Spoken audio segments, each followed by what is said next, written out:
Like your LG Ultrawide just won't start. We are Kelatos IT, experts in technical repairs. We collect your device from your door, carry out a diagnosis and send you a quote before any repair. No calls, no travel needed.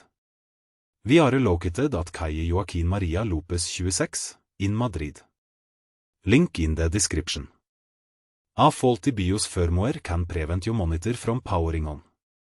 This problem can occur due to corrupted updates or incorrect settings.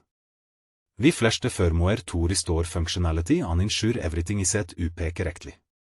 If you don't want to take any chances, at Kelatos we collect, repair and deliver to your door across the entire peninsula.